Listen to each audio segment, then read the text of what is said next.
Hey there folks, my name is Torinski and welcome back to another DCSS Sunday. Today we're of course jumping right back into the usual routine, trying to get a win with every deity in the game rather, and where we last left off, we'd unfortunately made short work of getting our lovely Majin Bow Genie killed off.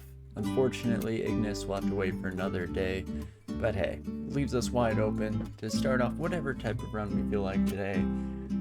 So I guess we'll just jump into it. Of course, who knows what the dungeon has in store. So let's do her. And what I was thinking is potentially changing gears a little bit here. I usually play spellcasters. It's probably my most common start. So maybe to switch it up a little bit this evening, we'll switch over to a melee build, potentially following like Qazlal with axes is always a pretty fun time. Of course, if Jivya wants to show their face nice and early, wouldn't complain about that either. So with that in mind, maybe I go with Minotaur. Again, also a species that I don't really play that often. So let's try it out, shall we? And I think we'll just be going with the fighter start here, definitely axes. Because we're hoping to get a pretty, ideally, it'll be a nice tab-heavy run where we can just smooth sailing our way through the entire dungeon. Generally doesn't actually work out that way, but hey, we'll give it a go and see how things turn out here. As for name, Midicin. Nothing too creative here today. I feel like I had, a few weeks back, I was debating starting a Minotaur run, and I think I had a relatively clever name going, but completely vacated from my mind now, so we'll just hop in here. Let's not worry too much about it. I could definitely antagonize for an unreasonable amount of time over names in this game, so generally the healthy thing is just to get going. So we of course get our skills, our pickups as well. Oopsie daisies, let's try that one more time. And last but not least, let us get the morgue file dumped here so I can go on over, copy that seed, and paste it on the screen here just in case any of you lovely folks want to try out your hand in the same dungeon. And with that, we are off to the races. Hopefully, should be making it through the first couple, maybe the first few floors without too much ado about anything here. Fortunately, a relatively straightforward start, besides potentially positives that could come our way early on here. Definitely wouldn't mind a nice early artifact axe if you're taking suggestions, DCSS, if you feel it in your heart to be exceptionally generous today. I would not mind, personally. But not too shabby here. Just blitzing our way through the first floor of the dungeon. So as kind of touched upon, I'm leaning towards Qazlal. I feel like it's been too long since I had a good solid go with Qazlal. In our last one that we did, I don't think we were playing quite as straightforward of a character, not just a pure sword and board, or axe and board as it were in this situation. So we can definitely try that out here today. I also briefly mentioned Jivya rather, as an option, and that would be nice, though it's fairly rare to find an opportunity early on in the dungeon. Of course, either like a Fated Altar, or, as we saw in the Deep Dwarf run during the Great Player series, just getting lucky enough to find a sewer that has a designated Jivya altar can be a pretty huge game-changing move. Ooh, and I will just immediately buy Curing, get that ID'd as well, save us a scroll in the early game here. I probably should have taken a slightly better look at what was available in that shop if there's anything we wanted to mark off for the future as a potential buy.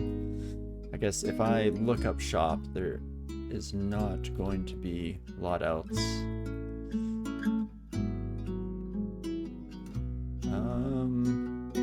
Oopsie daisies, as I hit all sorts of buttons. Let's undo that change. And maybe we just won't worry about it. I think there was attraction. Some other stuff for sure. Oh man. You know, I like to think of myself as having a pretty solid memory, but it's times like these that just are ringing endorsement as to how fallible that memory really is at the end of the day. Ooh, but a scroll shop could definitely be another game changer here. Oh my gosh, so much good stuff for sale. I'll mark all of you and then maybe buy ID.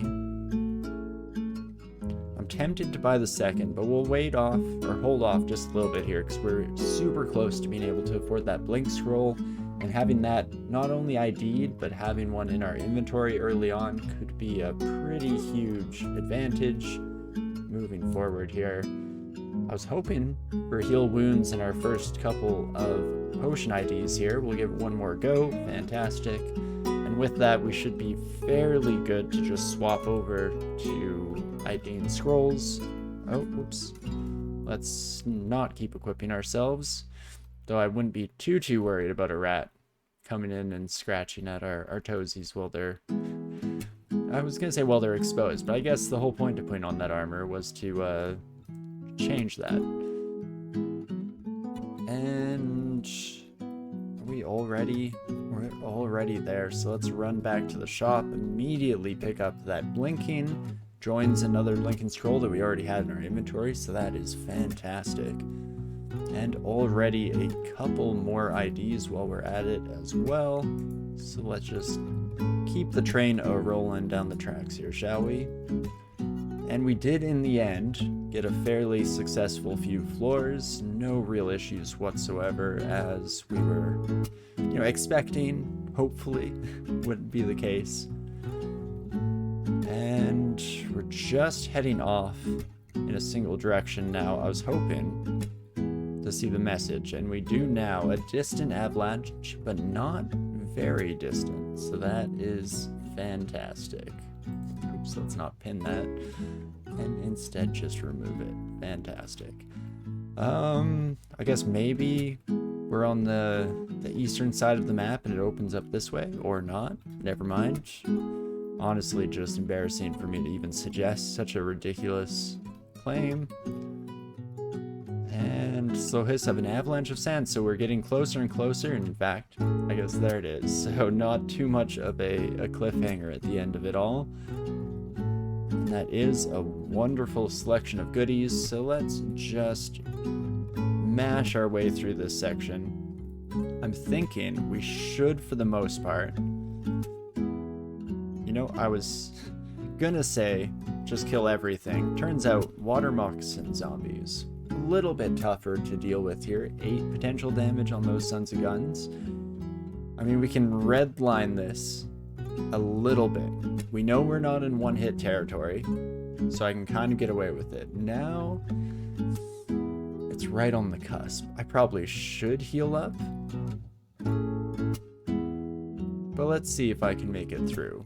They'd have to roll max, and I'd have to do terribly. Unfortunately, we don't quite make it there. I'm gonna try just a curing, and that is enough to get us through in one piece. That is fantastic. And let's just get right back into it, shall we? It's always tough with these zombies, because I do definitely read them just on sight alone, and oftentimes looks like it should be no problem. I saw a few snake zombies there. Usually that's just an adder or two, so tab my way through. Definitely came to regret that pretty quickly, but no real issue. I guess at the end of it all, we do manage to get through in one piece, and an early evocable, specifically rechargeable evocable, is pretty huge, and that definitely could get us some leeway in terms of nasty situations we may find ourselves in, specifically lightning damage on that son of a gun. Usually a pretty solid source this early on in the game. I will also pick up a plate armor right away, and let's swap up into something just a little bit heavier, shall we? Fantastic. Hey, Colgate, you tried extended for the first time and got your first 15 rune win? Hey, congrats. That's awesome. Congrats for sure. That's another one of those big milestones in playing DCSS, your first 15 runes, so that's awesome to hear. What kind of character were you running for that? I would assume Spellcaster, just because melee 15 rune runs are a beast of their own for sure. Usually an interesting experience. I don't even know, have I finished, successfully completed a 15 rune melee character? I know we tried briefly when we were between series. However long ago that was now, time is irrelevant and means nothing to me these days. But regardless, no matter what type of character you're running, still a fantastic job on your part for getting through in one piece. Okie dokie, a little bit more damage than I'd like there. Of course, the confusion doing a big whammy on us, but nothing we can't handle so far here. I guess a water moccasin in D5 is, it feels early, but I don't know if that's actually true, especially they weren't marked as a dangerous enemy in the UI.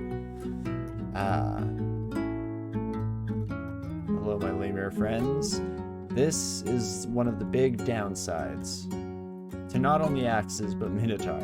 This buddy's gonna kill themselves just chasing us around. In fact, maybe what I should have done is something extremely silly. Let's get Pickle coming our way first and foremost. Fantastic. And there we go. So never mind everything I was just saying. Apparently we can still have our cake and eat it too. Our morality remains intact, at least so far here. So that is fantastic. Ooh, and a mark trap on a fortunately largely empty section of the floor. We can see a couple of friends hearing the cries of alarm and coming our way, but nothing we can't handle so far here. And McLeb, and I think that was Zin. So nothing quite up the vein of what we were aiming for here today. Of course, there's always the chance that we'll need to be a little more adaptive. So we accidentally open our spell menu. Pretty much no point in trying that out. Chances of us casting spells at any point in this game are relatively low. You played a Merfolk Gladiator. Oh wow, that's definitely an interesting combination for your first 15 rune. You started with long blades, found early talismans, and went for unarmed, ended up being in storm form for your first 2. Nice. I still haven't had the chance to experiment whatsoever with the shape-shifting and the talismans. Excited for either, I was gonna say for when those come to main branch, but it wouldn't surprise me if I completely missed that happening. Usually I try to get in on the release tournaments, but it's hit or miss whether I'll have the presence of mind to realize they're happening in the first place. But you think it was an elf-free transition from dragon to storm? Nice.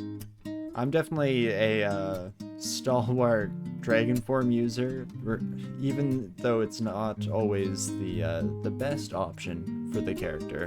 In fact, storm form, you know, you hear nothing but good things about, but I'm definitely a sucker for dragon form specifically. As I stall out here, just taking a look at my inventory, realizing, what the heck am I even doing here? Let's put on Reflection Brand. Why not wear the dex rings as well? A little bit of extra defensive capability for us here. And I guess we also have a few ID scrolls, so we might as well make the best of that. And let's get a few more of these scrolls figured out, shall we? We're jumping back down, and it's a very distant portcullis. I would like to make it to the Bailey if at all possible. We're not necessarily on the most incredible character for dealing with a Bailey, but there are usually pretty good odds of finding solid weapons or armor at the last section of those areas. So with that in mind, we're kind of crossing our fingers and hoping that comes to fruition here. I think next in our skills, we'll definitely bring shields up, since we did pick up that +2 kite shield nice and early. Probably is a good idea to wear it if at all possible. But Colgate, you think the dragon form dealt way less damage than storm form used to, but not having to worry about Quicksilver made it way easier? Nice. Definitely, it can be a pain in the butt to constantly have to keep an eye out on any kind of Quicksilver enemies, and it's almost definitely been the death of many a character in the past for me to lose those forms in a less than ideal situation, shall we say. Ooh. There's our portcullis. Unfortunately, we came at it from the wrong angle here, so we're going to have to do a little bit of a loop-de-loop. It should last long enough for this to not be too much of a concern, and in fact, no real issues whatsoever. Guardian Spirit Amulet, hey? There's probably something to be said for sticking with Reflection, especially going into a Bailey. Good odds that we have some throwing enemies in there, potentially some Arbalist wielders. So maybe we'll stick with that for now. 8 extra health would be pretty nice too, don't get me wrong. I did want to see if I swap over to the better shield now. It does slow our attack, but only slightly. As usual, I also completely underestimated the skill count need for axes. For whatever reason, I always default to 14 as the starting weapons min-delay training. Not always the case, unfortunately. And here we go, our first tricky enemy of the area here. Stone arrows could hit relatively hard. Fortunately, we have decent AC. I guess we can just try it out. Perfect, especially since I do believe we got a reflection in there, which is just beautiful. And now, ooh, confusion is definitely not what I'm looking for. Let's take a step back and just make sure I'm not bouncing electricity directly into my own face. That seems like a quality thing to do here. And Boots of Flying, beautiful. Cloak of Willpower, also wonderful. And last but not least, Plate Armor of Cold Resistance. Well, I'll put on basically everything we just found here. Beautiful. And that brings us up to 16 AC now. Fantastic. I'm a bit disappointed that we haven't already found our Economical Temple. Probably would have liked to have a deity already by this stage, but not the end of the world whatsoever. And I guess we also could have swapped over to that Guardian Spirit after all here. Having zombie enemies means that we're not exactly dealing with a lot of equipment by any stretch. On the other hand, that ring, while not being incredible in any specific fashion, is pretty solid, seeing as how it does everything that our other rings already were doing. At a slight nerf, I guess, +4 dex versus +5, but that's not going to be a big deal for us. +6, so 2 dex difference. Regardless, that is a very fruitful Bailey for us here, and we were so close to finding the Economical Temple on the way down too. Jeez Louise. There's Qazlal, and I guess we could keep searching, and we will just to fill out the map here, but at the end of the day, no Jivia in the Economical Temple, so I guess Qazlal is what it will be here. Yet only 8 in, so it did not feel like going for Mega Zigging. So yeah, I guess with transformations, I guess shape-shifting to be more specific, does that make a lot more builds more viable for endgame? Because usually it's a bit of a nasty situation, but when you're dealing as much damage as you do with unarmed transmutations, it's definitely more viable. You got Bjornir's Revivification to 1% failure, but never had to use it. Oh, interesting. And you started with Gozag and swapped to Jivia. Not too bad. Sounds like sounds like sacrilege first and foremost to me, but that's just because I have an unhealthy obsession with Gozag. But definitely interesting. 8 intelligence isn't too bad. Anything under 5 for a single stat, even if it's not your primary stat, can get real nasty in the extended late game when you're losing up to... Whoa. Okay. Sorry. Train of thought interrupted by just a slew of new friends. Double Cyclops, Manticore. Not exactly what we were hoping to see here. We're being completely honest, but hopefully not the end of it all. But anyway, just all my earlier stuff to say that stat deaths are oftentimes incredibly rough to have to deal with. And let's see, we get a +5 Ring of Evasion, so we could just put that bad boy on in exchange for the dex. It's definitely going to give us a lot more evasion than that dexterity is going to. I'm also eyeing the Strength Ring just as a pure damage, or from a pure damage standpoint, I should say. But let's go defensive for now. That gives us really solid defenses across the board for this stage in the game, which might be extremely necessary with the enemies we were seeing on this floor just moments ago.